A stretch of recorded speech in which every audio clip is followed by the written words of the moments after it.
Come here, please. I'm sorry. You are representing Shashank Mani. Please come here. Shashank Mani ji spoke for us about the Yatrik project. So while she is joining us, I would request Rana sir to begin and talk about what his experience has been on tourism in Uttar Pradesh and how far the picture has changed over the past few years. Thank you very much, बहुत बहुत धन्यवाद times of India को और आप सभी को। केवल संक्षेप में ये कहना चाहेंगे, based on all my experiences of more than 45 years, जो प्रैक्टिकली करता रहा हूँ बिना किसी एजेंसी और उसके, प्रैक्टिकली जो हमने किया है उसका बस एक लाइन में मैं बताना चाहूँगा। पता नहीं वो एक स्लाइड जो दिखानी थी नहीं है, ये जो है इस रूप में जो प्रवीण राणा ने आपको दिखाया चौकोर, मैं इसको पंचायतन कहता हूँ या पंचभूत कह सकते हैं या पंच तत्व कह सकते हैं। कैसे? तो आप गोरखपुर से शुरू कीजिए। गोरखपुर की स्पेशलिटी इस रूप में, मैं इंटरनेशनल कंटेक्स्ट में ज़्यादा बात कर रहा हूँ because I am also working from UNESCO. तो उसमें यह है कि तंत्र शास्त्र एंड योग का सेंटर।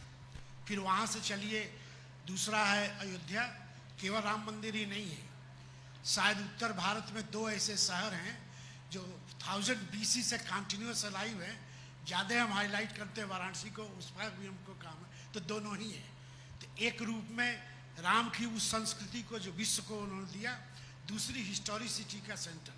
तीसरा जब हम लेंगे तो प्रयागराज का कुंभ, सबको पता है यूनेस्को में ऑलरेडी हेरिटेज के रूप में इंस्क्राइब है। और दूसरा एक और है, वहाँ जुड़ा हुआ है ऋषि परंपरा, भारद्वाज आश्रम भी वहीं पर है। और फिर उसके जुड़े, ये मैं बता रहा हूँ सब सर्किट, और सबको फिर कवर करेंगे तब हो जाएगा ब्रॉड सर्किट। नेक्स्ट हम आते हैं त्रिदेवियों का विंध्याचल। विंध्याचल मात्र एक ऐसी जगह है जहाँ पर 3 शिव को उस रूप में ट्रायंगल बनता है, एपेक्स, और माँ का रूप डाउन, टोटल बन के हेक्साग्राम बनता है, जिसे हम तंत्र शास्त्र में डिफरेंट यंत्र की बात करते हैं। ये जो मैं बात कर रहा हूँ प्योर वैज्ञानिक तरह से नेशनल साइंस फाउंडेशन नासा की ओर से छपा हुआ है। तो अभी उस रूप में हाईलाइट नहीं हुआ, केवल एक जगह विंध्याचल चले गए, दर्शन किए, चले आए। और जो लास्ट यहाँ हम जोड़ेंगे वाराणसी का, तो वाराणसी को 2 पक्ष में आप देख सकते हैं। एक तो सारनाथ से जुड़ा वाला देख सकते हैं, और दूसरा जो ये देख सकते हैं जो शिव का रूप है और जो सबसे नवीनतम आया है विंध्याचल, ये विश्वनाथ धाम का। तो इनको यदि जोड़ के आप ऐसे बनाएं तो ये पंच तत्व के रूप में बनता है। तो पूर्वांचल जो है, पूर्वांचल, पंचतत्व, पंचायतन, पंचभूत की ये पूरी कल्पना ये जोड़ दें तो ये बात जो है, एक बात मैं और कहना चाहूँगा, आप माने या ना माने, इसको अन्यथा मत लीजिएगा। 2015 में यूनेस्को की जो मीटिंग हुई थी सियोल में, मैं रिप्रेजेंटेटिव था। जब मैंने वहाँ ये बात उठाई सभी ने माना, लेकिन अभी तक यहाँ नहीं पहुँचा है। तो इस मंच से मैं प्रार्थना कर रहा हूँ, 2 शब्द जरूर ध्यान रखिए। केवल पर्यटन नहीं होता इन जगहों पर, कभी नहीं होता है, 90% तीर्थाटन होता है। तो आप एक साथ रखिए, तीर्थाटन पर्यटन रखिए, तीर्थ पर्यटन रखिए। फिर जब आप कहते हैं धार्मिक, वो भी शब्द नहीं है जो यूनेस्को में अप्रूव हो चुका है, धार्मिक के साथ साथ आध्यात्मिक भी है, स्पिरिचुअल है। तो पंच तत्व हो गए, फिर आप इसकी व्याख्या करते रहिए। तो यह एक अद्भुत क्षेत्र बनने जा रहा है और आपके सहयोग से ये आगे बनेगा। बहुत धन्यवाद सर, बहुत बहुत धन्यवाद सर। आपने ये यहाँ पर वो ये देख रहे हैं, उसका ये दिखाया गया है। हम लोग शेड में आ गए हैं इसमें, नहीं दिख रहा है। एनीवे ठीक है। तो हिंदुस्तान का दिल की जो बात कही जाती है, क्या हम लोग टाइटल छीन लें उनसे सर? हिंदुस्तान का दिल का टाइटल क्या हमें मध्य प्रदेश से छीन लेना चाहिए सर? पूरी बात हम सुन नहीं पा रहे हैं। मैं कह रही हूँ क्या हिंदुस्तान का दिल का टाइटल हमें ले लेना चाहिए सर मध्य प्रदेश से? अपने लिए ले लेना चाहिए, उत्तर प्रदेश के लिए। देखिए, एक ऐसा हमारा देश है जो, और बनारसी संस्कृति है, सभी को हम ले लेते हैं, अपने ढंग से ढाल के दुनिया में खड़ी कर देते हैं। क्या बात है। तो इसलिए इसमें कोई ये नहीं है, कोई भी इसका नहीं है। आप माने या ना माने, धर्म शब्द धर्म यूनेस्को में हो गया, हाइडेलबर्ग से हो गया, लेकिन अभी अंग्रेजी में भाषण करेंगे हम तो रिलीजन जरूर कहेंगे। तो ये तो हमारी ने वीकनेस हम सुधारें। एक बात और मैं कहूँगा, दर्द के साथ कहना चाहूँगा, दो जगह स्लाइड्स में मैं देखा, जब अंग्रेजी में लिखा था तो गैंजेस लिखा था, जबकि लीगली प्रोहिबिटेड है 1962 के एक्ट से। तो हम अपनी माँ को गंगा जी नहीं कहना चाहते हैं अंग्रेजी में, वेल गैंजेस। क्यों भाई? भाई अपनी आत्मा को जगाइए और तब ये पूर्वांचल पंच तत्व को बताएगा कि पंच तत्व मिली अधम शरीरा, अब इसको कैसे पार करें, ये पूर्वांचल ही देगा। इसके बाद कह दीजिएगा सर, इसके बाद कह दीजिएगा प्लीज। मैं जाती हूँ बनारस से कुशीनगर की तरफ सर। कई सालों की लंबी लड़ाई थी कि एयरपोर्ट होना चाहिए, एयरपोर्ट आ गया फाइनली। आगे ज़िंदगी कैसे बदलने वाली है? कुशीनगर में सबसे पहले टाइम्स ऑफ इंडिया का धन्यवाद और सेल्वी सौदा को भी धन्यवाद। कुशीनगर में इंटरनेशनल एयरपोर्ट आने के बाद इसका क्रेज़ थोड़ा बड़ा है। अभी दिल्ली का फ्लाइट केवल चल रहा है, लेकिन लोगों में उत्साह है। साथ में काफ़ी डेस्टिनेशन मैनेजमेंट ग्रुप का प्रोग्राम वगैरह बन रहा है। कुशीनगर, विद इन कुशीनगर काफ़ी डेवलपमेंट हुआ है। कुशीनगर में मुकुट बंधन चैत के पास जो नदी था वो पूरा वहाँ पानी सूखा रहता था, लेकिन आजकल प्रशासन ने उसको पानी का व्यवस्था की है। वहाँ बोटिंग का चलाने का व्यवस्था हुआ है। काफ़ी मेला लगता है, काफ़ी भीड़ भाड़ होता है। साथ में भगवान बुद्ध जो अंतिम भोजन स्थल पावानगर, उसको भी पूरा संपूर्ण विकास हुआ है, रोड बन गया है। वहाँ भी बोटिंग का साइड में एक लेक है, उसमें बोटिंग का व्यवस्था हो रहा है। ये सब कुशीनगर इंटरनेशनल एयरपोर्ट शुरू होने के वजह से सब लोग इसको इनिशिएटिव ले रहे हैं और विकास का तरफ आगे बढ़ रहा है। अयोध्या में तो बहुत कुछ हो रहा है, महंत जी बताइए, अयोध्या कहाँ जाने वाली है अगले 5 साल में? देखिए, अभी तक तो अयोध्या के प्रति जो दृष्टि थी ना, वो बड़ी दुर्भाग्यपूर्ण थी। लोग अयोध्या आते थे, वहाँ पर दर्शन करने जाते थे, तो अब उन लोगों को लगता था कि हमारे आराध्य ही टेंट में है। अब वो जो सुप्रीम कोर्ट का फैसला आया और फिर सरकारों ने जिस तरह से उस पर पहल की, उसके बाद एक पूरा वातावरण बदला है। और अयोध्या का जो पोटेंशियल है ना, वो राम मंदिर दर्शन में नहीं है, वो राम के दर्शन को जीवन में उतारने में। मुझे लगता है कि अयोध्या में जिस तरह से टूरिस्ट का आना शुरू हुआ है, धार्मिक पर्यटन का आना शुरू हुआ है, आने वाले समय में जो एक दृष्टि प्राप्त करने की बात है, एक जीवन को विवेक से संचालित करने की बात है, वह अयोध्या प्रदान करने जा रही है। यह सारी सकारात्मकता सिर्फ इस कारण से आई कि वहाँ पर राम मंदिर बनने जा रहा है। और राम मंदिर बनने के साथ साथ राम हमारे हृदयों में कैसे आएंगे, राम एक आदर्श के तौर पर हमारे जनजीवन को कैसे सदैव से अनुप्राणित करते रहे हैं, लेकिन वो कैसे आदर्श के तौर पर पूरे लोक जीवन को आने वाले समय में कौन सी संभावना देंगे, कौन सा आयाम देंगे, यह चीज़ भी अयोध्या का भविष्य तय करने जा रही है। अयोध्या लोग सिर्फ टहलने के या पर्यटन के दृष्टिकोण से नहीं आते। सप्तमोक्षदायिनी नगरियों में अयोध्या प्रथम नगरी है, लेकिन अयोध्या एकमात्र ऐसी नगरी है जो मोक्ष के साथ साथ जीवन जीने का विवेक प्रदान करती है, जीवन जीने का दृष्टि प्रदान करती है। और मुझे लगता है कि इस दृष्टिकोण से अयोध्या में आने वाले समय में पर्यटन के लिए नहीं, पूरे जीवन के लिए एक नई दृष्टि प्राप्त करने का एक असीम संभावना है। अयोध्या में बहुत सा नवनिर्माण भी हो रहा है ना? उससे क्या लगता है कि जो अयोध्या की वास्तविकता है और जो उसकी प्राचीनता है, एक मिजाज में, एक जिंदगी जीने के तरीके में, क्या आपको लगता है कि वो आपस में कॉन्फ्लिक्ट कर सकते हैं कभी भी? देखिए, जो पॉलिसी मेकर्स हैं उनकी ये जिम्मेदारी होनी चाहिए कि अयोध्या का जो पौराणिक स्वरूप है, जो सिया राम में सब जगजानी का जो पूरे दुनिया को संदेश देती है, उसके कण कण में अयोध्या में राम व्याप्त है, वह उसको सुरक्षित रखा जाए। अयोध्या मतलब एक अयोध्या की फकीरियत, एक उसकी मस्ती, एक उसका समय और काल के निरपेक्ष होकर जीवन जीने का जो उसका ढंग है, जो समय की आपाधापी से परे एक जीवन जीने की जो दृष्टि है, एक भगवान के संरक्षण में अपने जीवन को व्यतीत करने की जो कला है, वह कला संरक्षित होनी चाहिए। वो ठीक है कि वहाँ पे आने वाले तीर्थयात्रियों की सुविधाओं की बात होनी चाहिए, वहाँ पे आने वाले तीर्थयात्रियों के रहने की और उनकी बात होनी चाहिए, लेकिन वो जो वहाँ पे जो उसकी अयोध्या की अयोध्यापन है, उसको प्रिजर्व करने की आवश्यकता है। और वह जो राम का दर्शन करते हुए काल के आग्रहों का, समय के आग्रहों का, इन सब आग्रहों से ऊपर उठकर सिया राम में हो जाने की जो दृष्टि है, उसको प्रिजर्व करने की आवश्यकता है। और मुझे लगता है कि आपका अखबार, आपका मंच इस दृष्टिकोण से अच्छा काम कर सकता है। धन्यवाद। हम आपका मैसेज सही जगह तक पहुंचाने का प्रयास करेंगे। I will come to Prateek Hira sir after this.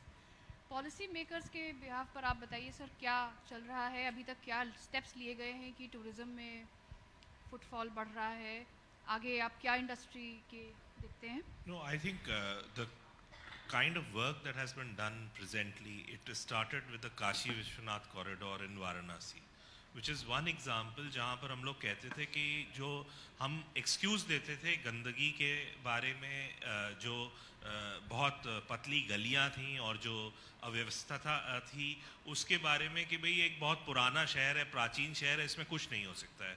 But that image was changed by the Prime Minister जब उन्होंने काशी विश्वनाथ कॉरिडोर अनाउंस करा, और उसी के तर्ज पे देखिए आप अयोध्या का भी कॉरिडोर अनाउंस हुआ और उसी तरह से हमारा विंध्याचल का भी. So this is a big thing. Just adding on to the point about Tirthatan and that we were talking, the Paryatan term comes actually from Tirthatan. That was the initial initiation of Paryatan.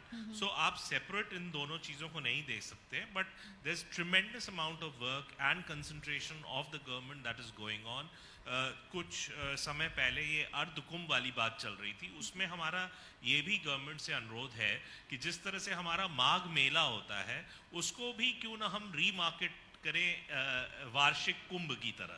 तो कुंभ जो है वो already internationally एक बहुत popular चीज़ है जो एक attract करती है और एक वजह बनती है. तो हमारा महाकुंभ और अर्ध कुंभ और माघ मेला, इसकी जगह जो है हम महाकुंभ कह सकते हैं, पर फिर हम कुंभ कहें जो हमारा अर्ध कुंभ होता है, जिस तरह से इस सरकार ने उसको रीनेम किया.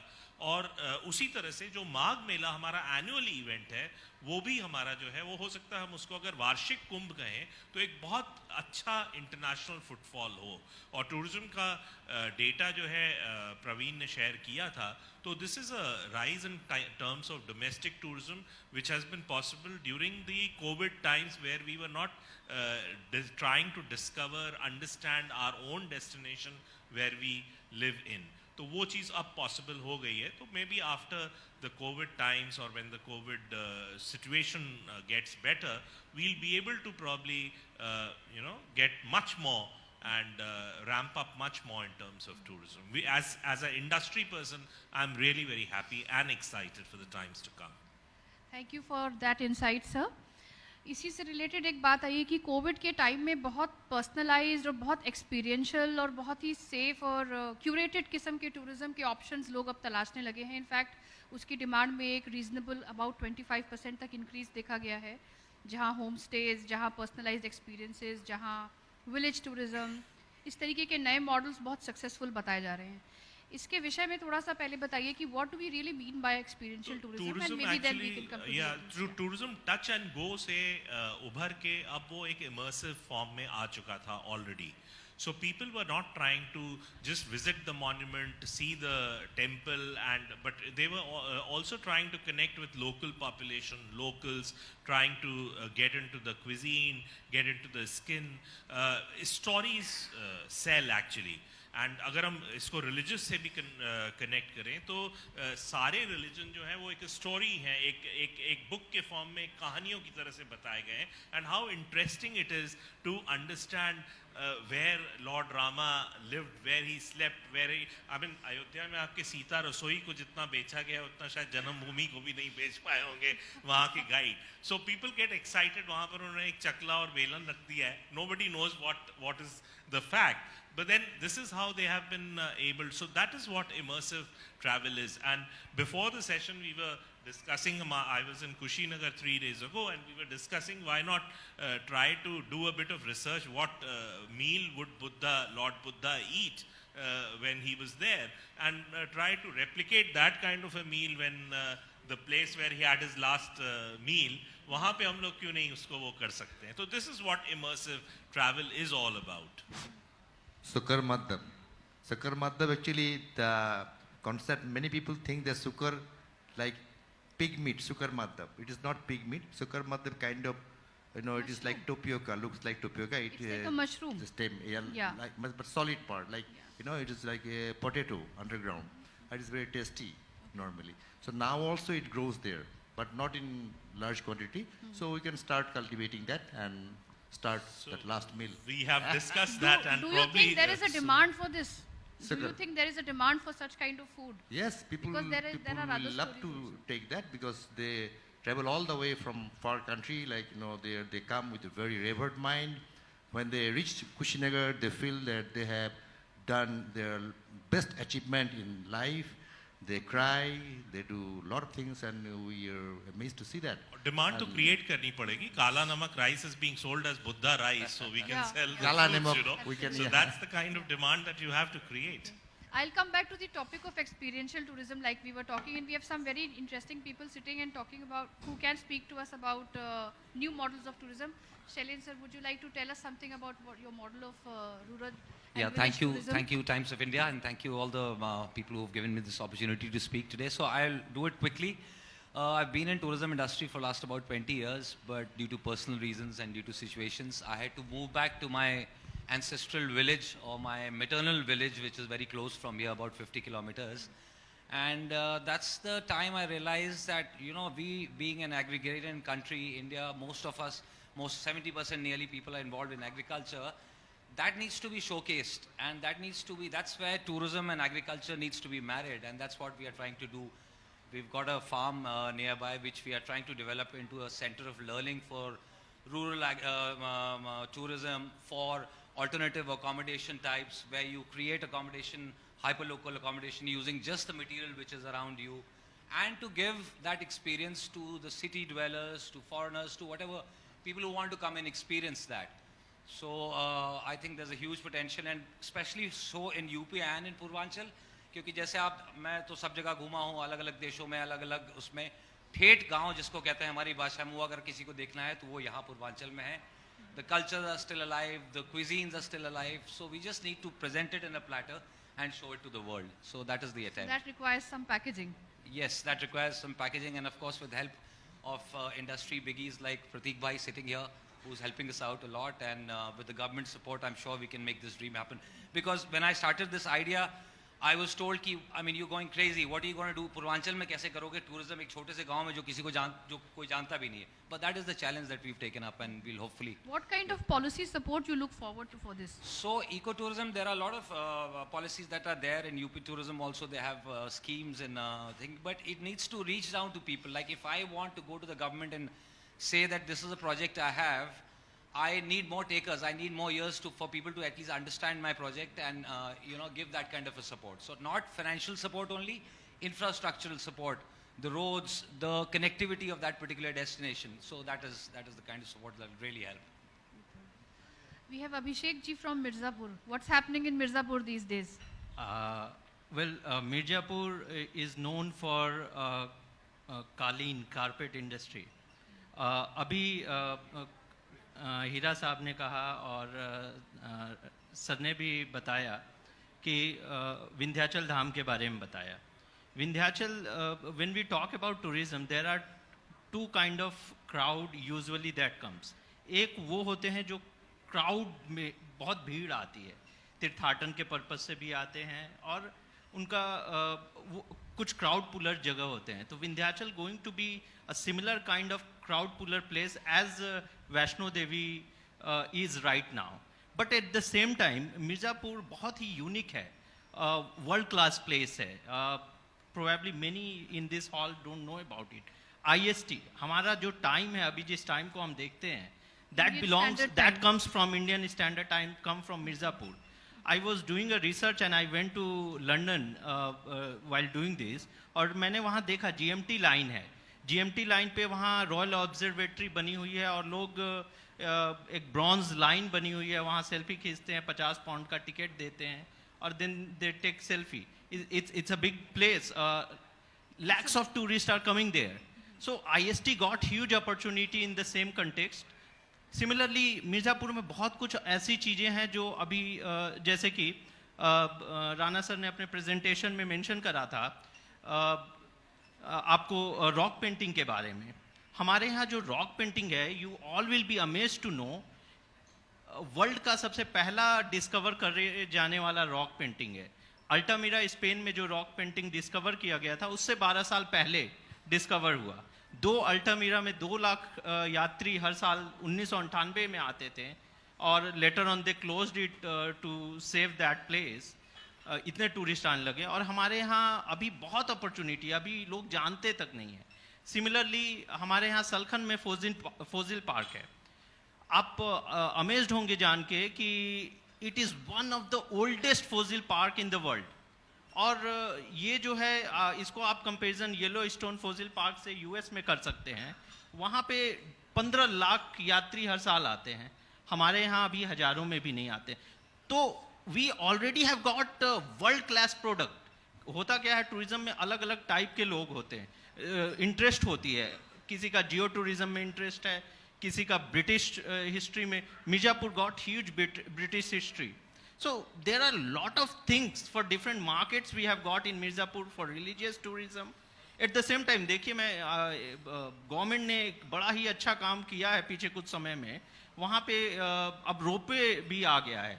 अब तो कई बार क्या होता है, just because of ropeway people take while they are going to Prayagraj they take diversion to go to Kalikho and Ashtabhuja while doing Vindhyachal just because of ropeway. So infrastructure have developed very nicely in this area, and we believe in coming years you will see Mirzapur is coming as a top destination in UP, considering it has got a very good infrastructure and very good connectivity with all the major cities and a world class product. Thank you so much for that insight, sir. Rana sir, I'll come back to you. आपने तीर्थाटन और पर्यटन को बताया कि दोनों को एक साथ लेकर के चलना चाहिए सर। यूपी के और पूर्वांचल के कॉन्टेक्स्ट में पर्टिकुलरली आप इसको कैसे देखते हैं और क्या पोटेंशियल देखते हैं? नहीं, ये है कि ये केवल जो है थियोरेटिकल कंस्ट्रक्शन में देखने की बात है।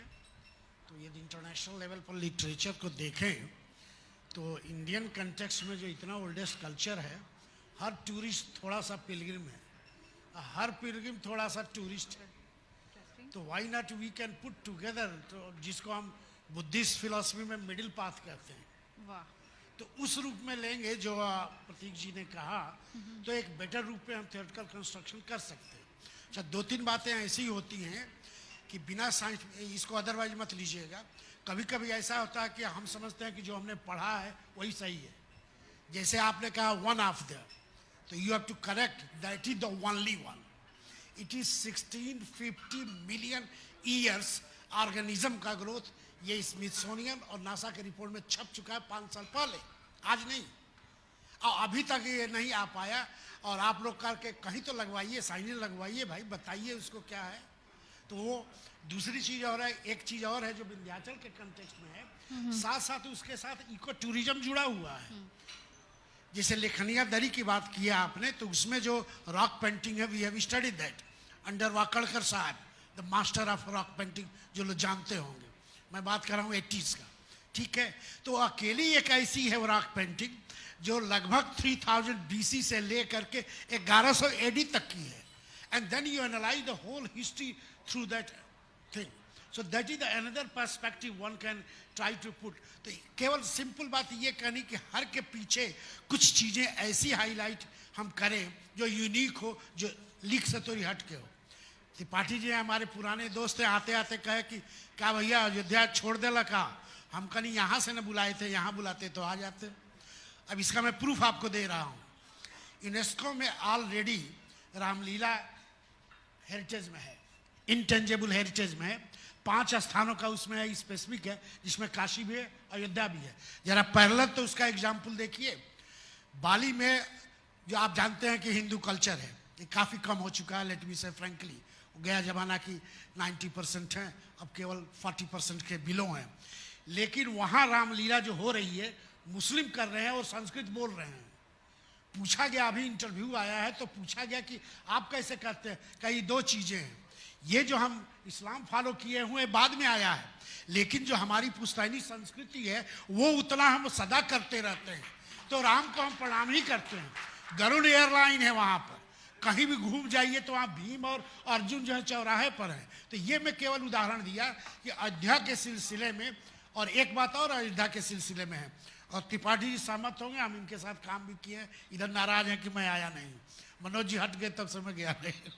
एनीवे 192 कंट्रीज जो है लीगलाइज है यूनेस्को के अंडर, ठीक है। 142 देशों में रामलीला होती है। ये सारा रिकॉर्ड कर दिया गया है, सर्वे कर दिया गया है अयोध्या शोध संस्थान द्वारा। और ताज्जुब है कि सभी लिंक कहाँ से जोड़ रहे हैं? अयोध्या से से जुड़ रहे हैं। सारी शुरू होती है। तो अयोध्या केवल अयोध्या नहीं, जो आप ये कह रहे थे, यूनिवर्सल लेवल पर एक मैसेज देने की तैयारी है। और इन चीज़ों को हम लोग थोड़ा सा ये जोड़ दें तो एक बड़ी महत्वपूर्ण चीज़ है। एंड लास्ट आइटम होता ये है कि हम लोग साइंटिफिक चीज़ों से थोड़ा दूर रखते भागते हैं ना, अल्फा बीटा हो जाएगा, इधर उधर हो जाएगा, बहुत सारे काला नमक है कि नहीं है नहीं, लेकिन उसको ज़रा सा गहराई से छोड़ के थोड़ा सा मोड़ दीजिए। तो यहाँ बैठे हैं हमारे आचार्य जी सिल्क के, मेरे पुराने दोस्त जब गंगा में काम किया करते थे, रजनीकांत जी। अब आजकल तो सिल्क के स्पेशलिस्ट हैं, लेकिन मेरे पुराने दोस्त हैं, जब गंगा वाला काम होता था तब वाले दोस्त हैं। ये मैं उदाहरण आपको ये दिया कि बहुत सारे ऐसे वर्क किए। मैं 7 साल नासा से जुड़े स्कीम में काम किया, केवल इसी रीजन पर, केवल यही देखने के लिए कि इसमें क्या चीज़ है। तो बहुत सारे ऐसी चीज़ें आए हैं, माने नॉर्मल के लिए नहीं है, लेकिन स्पेसिफिक ग्रुप के लिए हो सकता है। और प्रतीक जी इस बात को सोचे, साइंटिफिक वर्क का जो आता है तो जानना चाहता है इसके पीछे विज्ञान क्या है, और ये चीज़ें प्रूफ हो चुकी हैं, पूरी कैम्ब्रिज की सीरीज में आ चुका है। तो केवल मैं एग्जाम्पल दिया कि वो भी चीज़ें थोड़ी सी जोड़ दी जाएं। तो मैं, और टाइम्स ऑफ इंडिया ने किया इस पर काम। Thank you very much.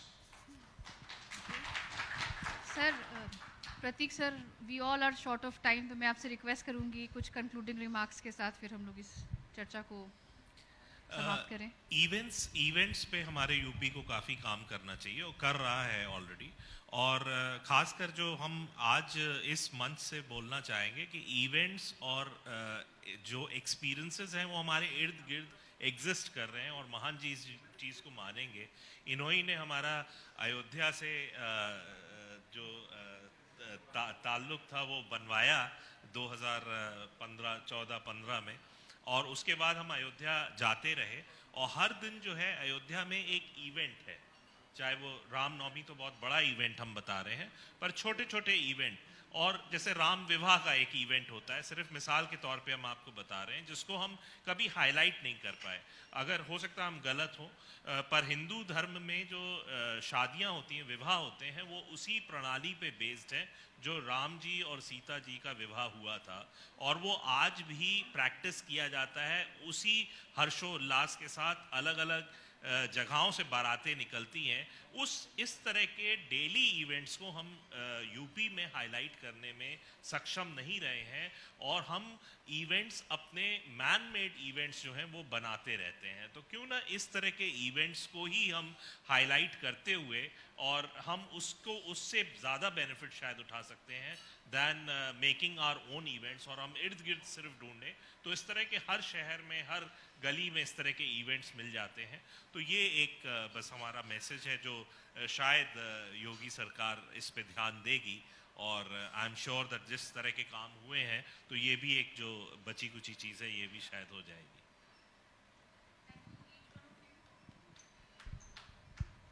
Thank you everybody sir, सबको बहुत बहुत शुक्रिया सर, इतनी इंसाइटफुल बात के लिए। आपकी बात वैसे रखी जा चुकी है शशांक मनी जी की, बट स्टिल क्योंकि शशांक सर यहाँ पे नहीं है तो I think it's my responsibility to represent him. Good evening ladies and gentleman, मेरा नाम शिल्पी है और मैं इंक्यूबेशन मैनेजर हूँ जागृति एंटरप्राइज सेंटर पूर्वांचल में।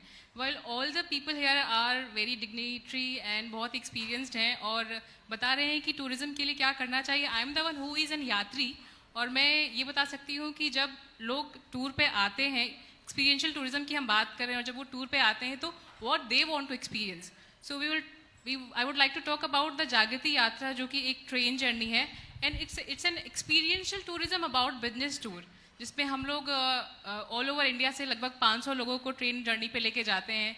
They live in the train for 15 days, 12 states घूमते हैं, और वहाँ पर रियल बिजनेस मॉडल्स को देखते हैं, पढ़ते हैं, समझते हैं, एंड उसको रेप्लिकेट करने की